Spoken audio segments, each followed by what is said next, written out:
There was an old method back in the day where Pablo Escobar, when he wanted to rid himself of his competitors, he would throw them into a lagoon full of hippopotamuses. Snakes. Oh, it was hippopotamuses. Yeah, he'd throw them in there. He's got these pet hippos, and he would throw them in there and just let them go at it. And I don't even think that Pablo Escobar could throw the Indiana Pacers in with a pond full of hippos and get rid of them, because that team does not die. They are a zombie. They did it again last night. It's unbelievable. It's unbelievable to watch that game. And I'm watching along thinking, man, OKC better extend this. If you don't push it to 20 and you keep them within 4, 5-ish possessions, they're going to figure this thing out. And as the game went down to the wire, they made play after play after play. Even Lou Dort makes a great block on Nesmith, and you're like, oh, okay, well, that was the real crucial play that had to be had. Pascal Siakam goes out of bounds. They challenge it. Call stands. OKC gets the ball back. You're like, okay, that's the one that's going to be ultimately what pushes OKC over the top. And it's just not, because Indiana refuses to die. Awesome game one of the NBA Finals last night. I mean, it was what the NBA, if they could have drawn it up, and I hate to be the I told you so type of guy, but it is a I told you so type of moment where if Indiana wins that game, it makes the series more watchable, more interesting. Yeah.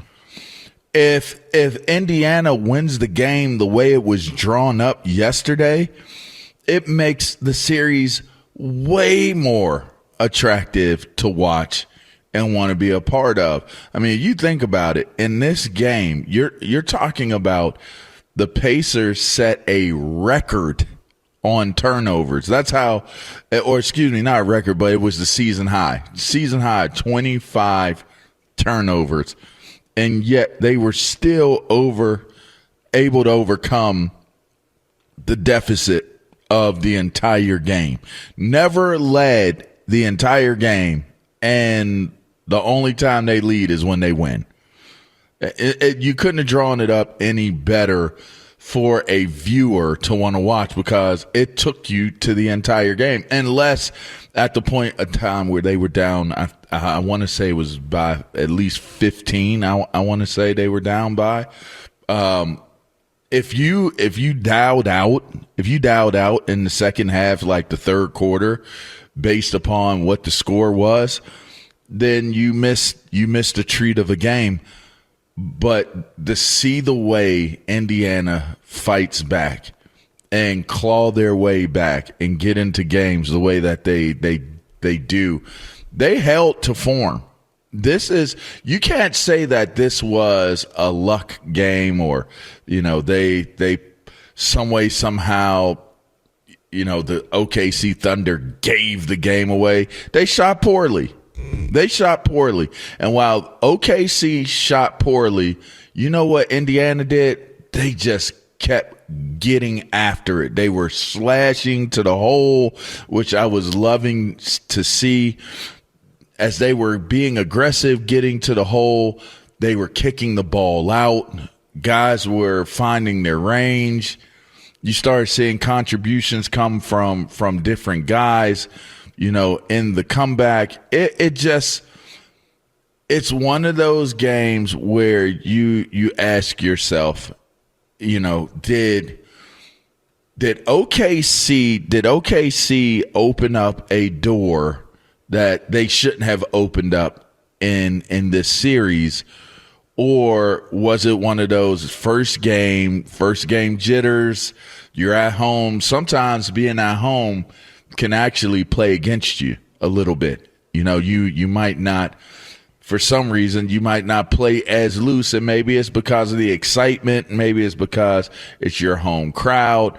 There's just certain reasons why sometimes teams play a little bit better, a little bit more relaxed when they're on the road. But this one was a head scratcher. I think if you had to come up with a way to kind of sum up what last night represented, it was still a head scratcher that this type of a pendulum swing could take place in a game in the NBA Finals to this degree. The guy who hit the game winner, Tyrese Halliburton, spoke afterwards. There was never a disbelief as a group, honestly. We never think the game is over, ever. Honestly speaking, ever. Like that never creeps in. I think we just keep talking as a group is how can we walk this team down. So it's at 12 going into halftime. We talk about if we can win 1 quarter by 6, 1 quarter by 7, we'll be in a great spot. We got to a 6-point game at the end of the third quarter, and Shea hit a 3. But we liked where we were. And then they went on a big run to start the fourth, and we just said, okay, it's at 15, let's get to 10. Well, we got it to 8, they called timeout. So we just stayed with it. So this group never gives up. We never believe that the game is over until it hits 0. And that's a real calculated zombie right there. That's one that's not just one of these, well, I'm just going to get up and eat everybody. It's like, no, I'm just going to get up, and this is how I'm going to do it. It's going to come in sections. It's going to go one body part by the next, and I'm going to figure out a way to make... Halliburton wasn't even good.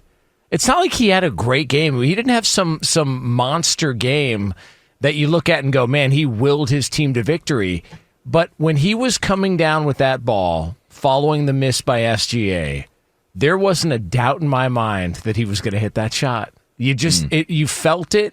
I think the arena felt it. And there's probably OKC Thunder fans that are looking around going, what the hell happened? What the heck? Yeah, what happened? And I'll tell you what happened.